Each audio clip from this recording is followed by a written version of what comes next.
All right, everyone. So there's actually a part that I missed later on in the video, so I'm going to be placing it here in the beginning of the video. If you guys would like to just start from the original start point of this video, then go ahead and check out the timestamps. I'll have the timestamp set, and it'll probably be like actual start of video or something like that, and you can just click that. And if you guys want to get straight to the charting point, then I'll also have a timestamp for that as well. So definitely go ahead and check that out if you guys don't want to hear this part out. But pretty much what I want to talk about here right now is the my personal plan, like how I'm approaching the market right now. I'm definitely de-risking. I'm almost 45% of my portfolio right now is almost in stable coins, and the rest of that is actually in some altcoins.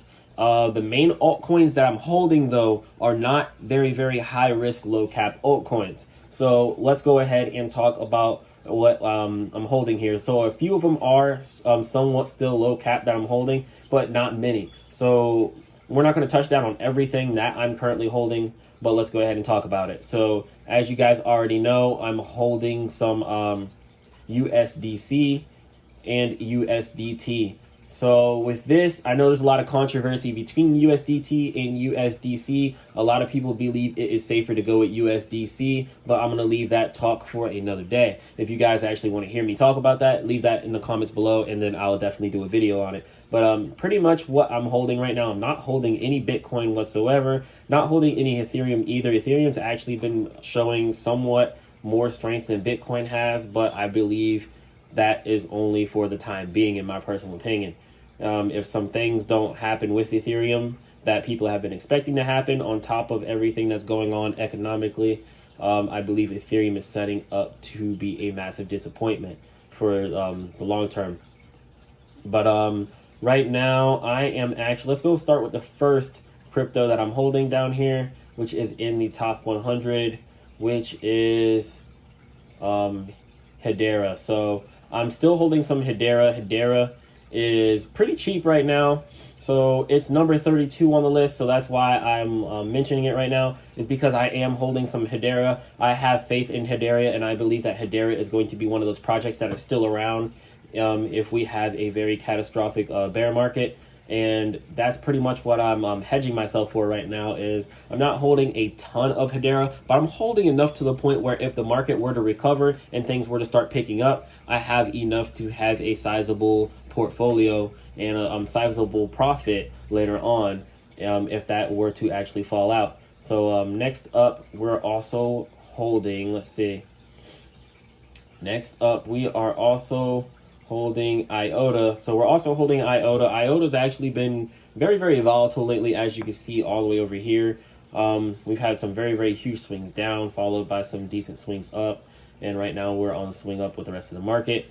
But as you can see, it's a little bit sharper than a few other projects. But with IOTA, I just believe with IOTA being over in Europe right now, and Europe definitely looking for ways to kind of turn things around and fix things. I believe in the long run, IOTA is definitely going to be on the forefront of that. So definitely going to be keeping an eye out on the European news and stuff like that, especially with IOTA being based out of Germany, if I'm not correct. Please correct me on that. But anyways, let's continue to scroll down here. They also have the whole staking thing still going on. I think there's about like 32 days or something like that left. So definitely look into that in some of my earlier videos. Still searching. Okay, so I think I might have scrolled past what I'm looking for. Yes, I did. Okay, so next up we have Helium. This was one of the first ones that I was actually looking for. So this is the more expensive option that I'm holding, which is Helium, which is number 53. As you can see right now, Helium is trading at $23.85. Helium has held up very strong during this point in time in the market.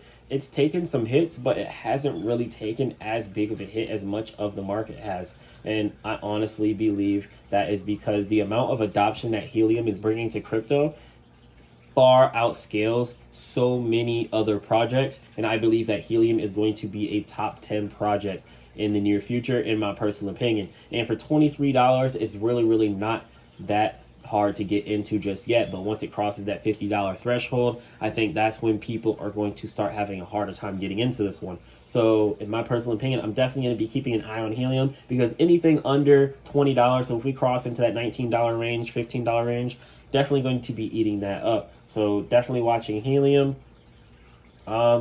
Next up, we'll have Veracity, more than likely. If I'm pretty sure my computer is super slow at loading. But yeah, pretty much we have Veracity coming up, and I think Digibyte might actually be before that. We have Chainlink. So next up we have Chainlink. Chainlink, I'm surprised, is 112 right now. In my personal opinion, Chainlink should be ahead of just about everything, should be up there with Helium. So I definitely see Chainlink being a top 10 project. So many use cases for Chainlink. So many things use Link. So in my personal opinion, this isn't even Link, guys. Looking at $119. So Chainlink is probably somewhere back here on the other page. I was about to say, like, that's very, very odd for Chainlink to be right there. So let's scroll back this way really quick. All right, so I thought I was going crazy for a minute. I was like, Chainlink is number 119. Don't know how that happened.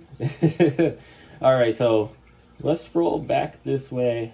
See if, all right, so here we have Link. Okay, that's much better. All right, so we have Link right now at number 22. Don't know how I scrolled over that. So as you can see here, guys, this is a super steal in my opinion. Link is at $14. So Link is at $14. Honestly believe even in today's market, it should be evaluated around $30 to $50 in my personal opinion. As I said before, there's so many use cases and so many projects rely on Chainlink. And there's just so many integrations and stuff like that going on at Chainlink.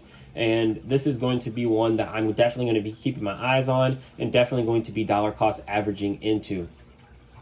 Let's continue here and get back onto page 2. So next up, we're going to talk about like maybe two or three more projects, and then I'll cut this section off. Let's go ahead and find the last two.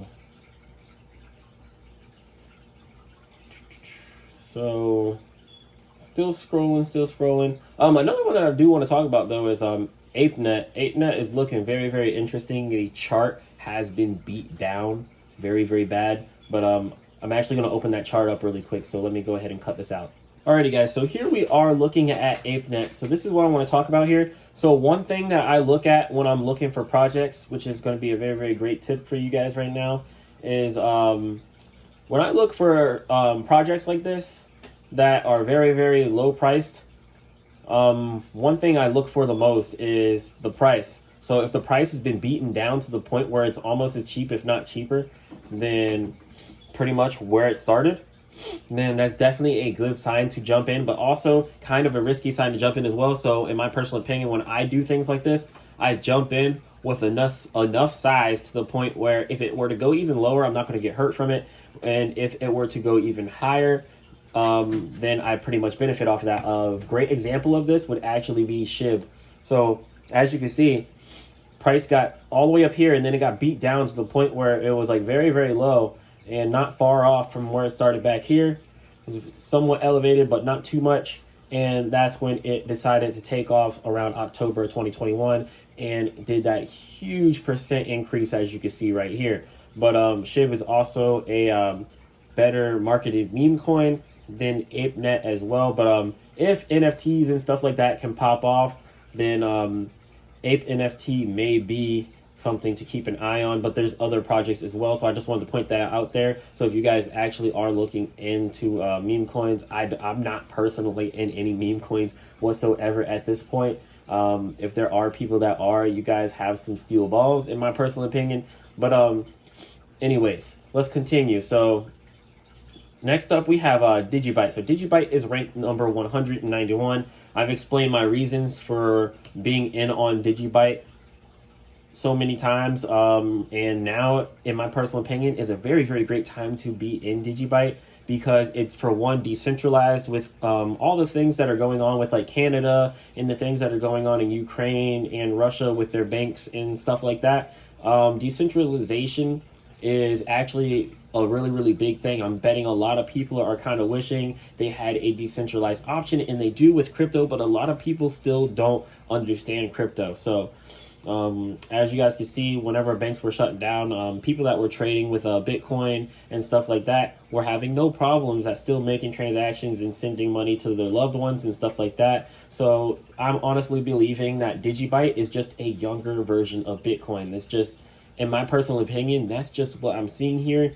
And I'm definitely expecting to see some great things out of Digibyte in the long run, because all the Digibyte will be mined in 2035, and Digibyte is actually decreasing its supply by 1% each month. So over the next few years, the supply of Digibyte is just going to be set, and honestly, I believe that's what's going to send it. As you can see here, it's kind of just having those very, very sharp run-ups and then coming right back down.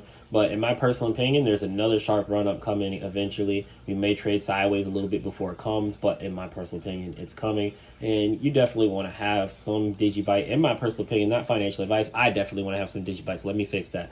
I definitely want to have some more Digibyte by the time it comes back up, if not further than this range. As you can see here, every time it spiked up, it came down, but then came back and spiked up twice as hard on the next movement upward. So hopefully the next movement we see is going to be a 30-cent plus movement upward, especially with exchanges like crypto.com and other large exchanges adding Digibyte on the daily basis.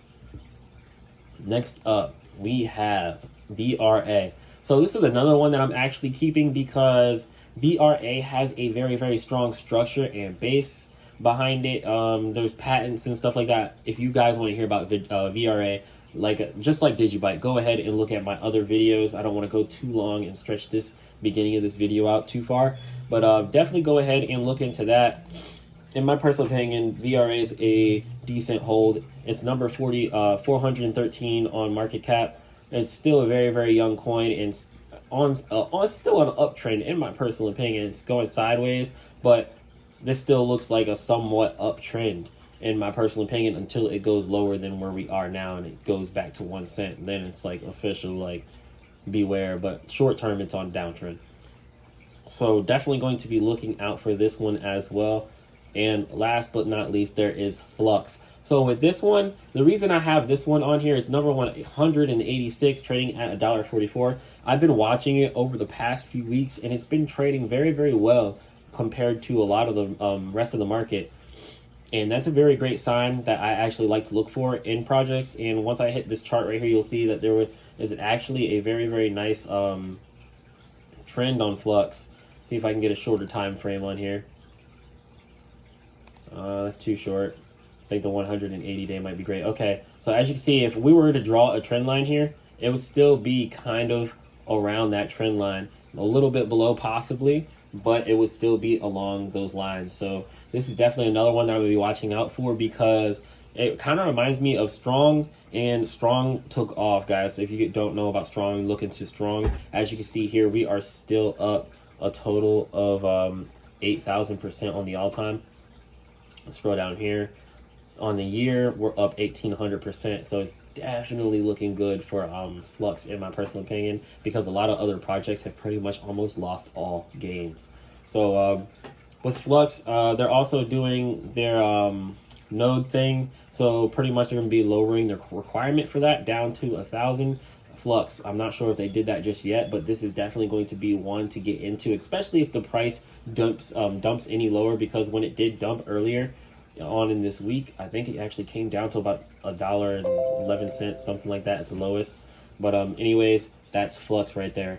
So next up, the last thing I want to bring up, guys, is that I'm definitely holding some other altcoins, but I'm de-risking in those ones fairly fast. So I'm definitely still holding things like let's see, try to think of some things that I'm holding. I'm definitely holding things like Proton. I'm definitely holding other projects like XRP and things like that. But I'm not holding very, very large amounts. The ones that I just named are, except for like Ape, NFT, and SHIB and stuff like that, I just put those on there just to talk about those. But the other ones that I mentioned, I'm holding my biggest bags in. as far as de-risking in the market and just jumping and holding in on things that are reliable. And these are also, most of these projects are things that you can either stake or run nodes on. So that's another big thing. It's something where I can earn a passive income on while the market is still trying to readjust. So as the market continues to go down or trade sideways, I'm still earning in that time. So that's just something that I want to bring up to you guys before I went ahead and continued the video on. But anyways, let's keep going. What's going on, guys? So I just wanted to do this really quick video today to go over the global economic situation with what we have going on in Ukraine with Russia, which is very sad. So I wanted to go ahead and talk about that, and I'm also going to be going ahead and talking about the markets and stuff as well. So bear with me here. I've definitely been around. I'm still active. If you guys are following me on Twitter, then you would know that. I just haven't really been posting videos as much because I've just been kind of sitting back and watching what's going on and kind of digesting everything, which I believe everyone should be, in my personal opinion. As you guys all know, I'm not a financial advisor, so don't take any of my information in this video as such. But I'm definitely preparing and believe others should be preparing as well for quite a few different situations that could possibly fall out from this that can affect us over here in the US or whatever country you're in. I believe that what's going on can affect everywhere globally and have a very great impact on that. But anyways, guys, as you can see here, we have the whole situation with Russia invading Ukraine. And right now, the first thing I want to talk about is oil topping $105 and possibly heading up towards $115, which is very possible, as you can see, after Russia attacks Ukraine. So why I want to talk about this is because this is a little thing that I'm kind of looking at. I mean, it's pretty much a theory, but like I honestly believe that Putin is trying to back the US into pretty much making the dollar almost useless, because by doing this and having this war start, pretty much the Fed has no other option but to try to print their way out of it, to the point where the US dollar won't be worth very much in the long term, in my personal opinion. So this is definitely going to be something I'm going to be keeping my eye on, because as oil keeps rising, that's not going to be good for any markets in general. So that's a very bad sign, the higher and higher that oil rises. So definitely going to be keeping an eye on that, because if it crosses $115, it's going to be very alarming. So definitely keep an eye on that there.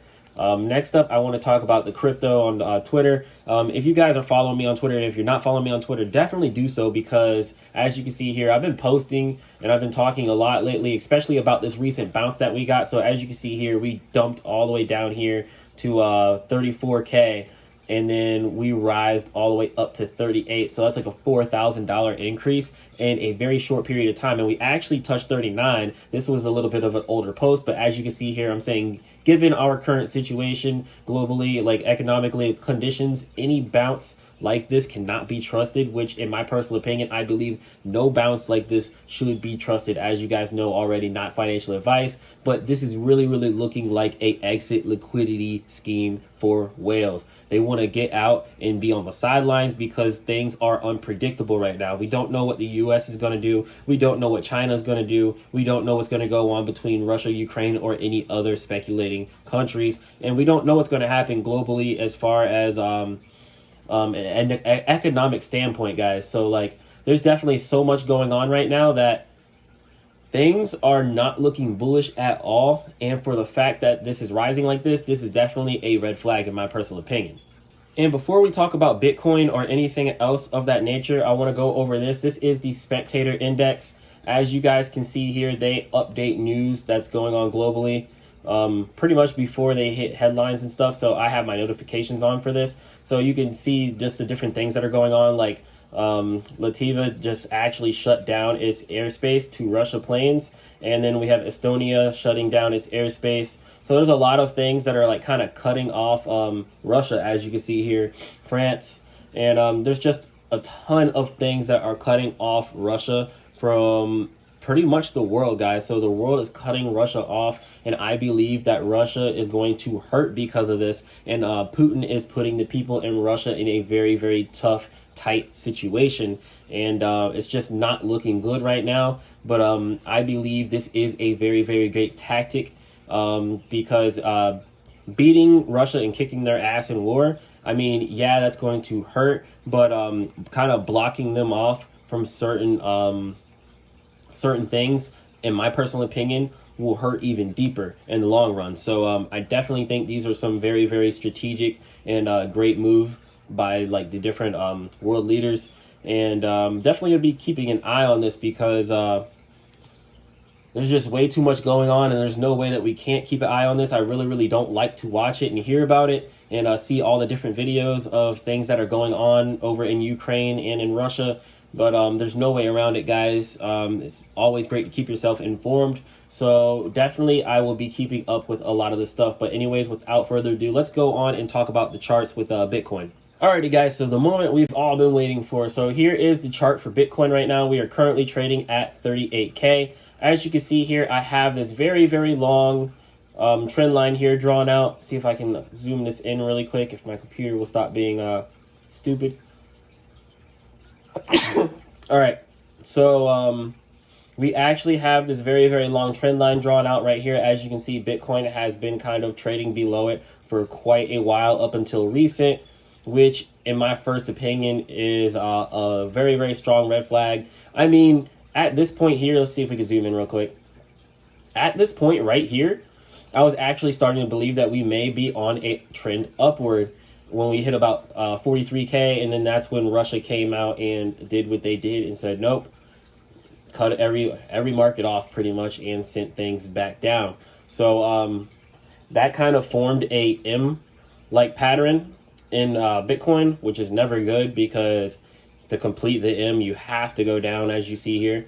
And then we had another bounce, which is that red flag bounce that I was just recently talking about on my Twitter post.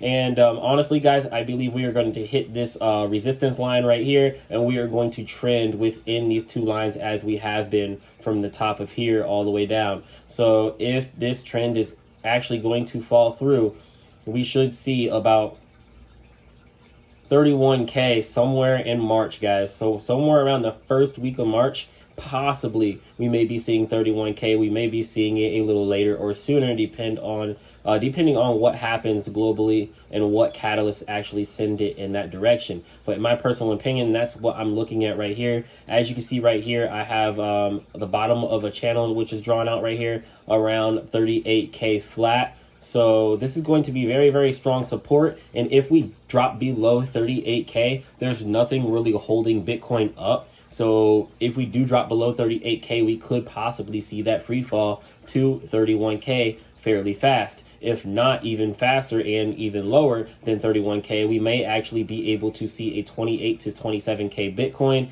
And if all things go to just complete chaos and worse, and then we can possibly see a sub 25K Bitcoin in the longer term, guys. So this is pretty much what I'm looking for. I just wanted to make this video very, very quick, very, very short and straight to the point. This is kind of what I'm looking at when I'm looking at Bitcoin.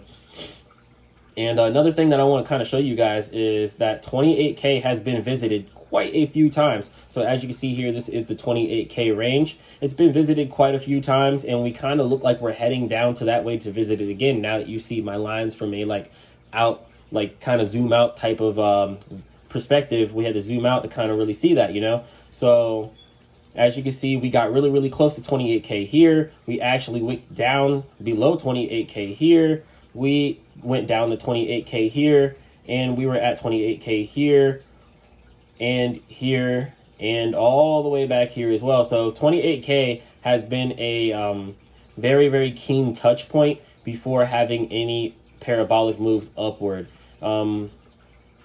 Recently, we haven't seen any drops below 28K. As you see here, every time we've just slapped 28K, slapped that area, and then came back up or traded sideways for some time. As you can see here, we kind of slapped down nearby and then traded sideways for a minute, went even lower, got really, really close to like just touching it and riding along it. And then that's when Bitcoin decided it wanted to come back up. As you can see here, the same thing happened here as well. We kind of formed a W here, and then we went back up after touching it twice almost.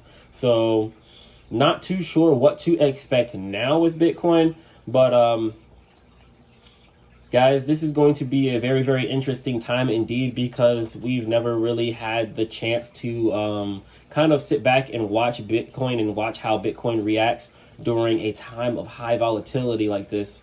Like, there's a possible impending World War III going on, which is really, really huge. And we also have a global financial crisis at hand, just sitting there waiting to unfold. So it's definitely going to be interesting to see if Bitcoin actually acts as the safe haven as many people are claiming it to be. So far, so good in my personal opinion, because if Bitcoin was as much of a risk asset as people are saying that it is, I believe that Bitcoin would be below 28K already. And it's actually holding up fairly well at 38K, even though I do not trust the wick up to where we are right now. That still doesn't defeat the fact that we are still trading in the 38K range, almost at 40K right now, and the price hasn't completely plummeted. So with that being said, I actually believe there is some merit to that, guys. So we could possibly see something crazy in Bitcoin and see some very, very strong volatility. I mean, it's not out of the question for us to come up to about 42, 44K, but it is very, very highly unlikely in my personal opinion. If we do see that happen, then we'll have to come back and we'll have to reanalyze things. But right now, guys, this is just what I'm looking at, guys. This is what I'm seeing personally. So don't take me word for word, but as you can see zoomed in here, it's pretty much what I'm looking at and pretty much what I think is going on. As you can see right here, we're at the top of this Bollinger Band line right here. So I don't know, man. I really don't know. This is pretty much what I'm looking at. So I'm not going to sit here and rant anymore and just tell you guys this is pretty much what I'm looking at in like 6 different ways. But yeah, this is pretty much what I'm looking at. So I'll see you guys in my next video, whenever that will be. I'm definitely trying to get some more videos out, but I'm taking courses for coding, because I'm trying to get into that and trying to figure a few things out with a few projects that I'm working on personally that I will probably disclose on here later on once I actually do get the knowledge and have things closer to being drawn out. But anyways, guys, I will definitely catch you guys in my next video. If you watched this far, definitely appreciate you guys for watching. Stay safe out there, and just prepare, guys. Just prepare, because we are in some very, very uncertain times. But anyways, guys, I'll see you in the next video. Thanks for watching.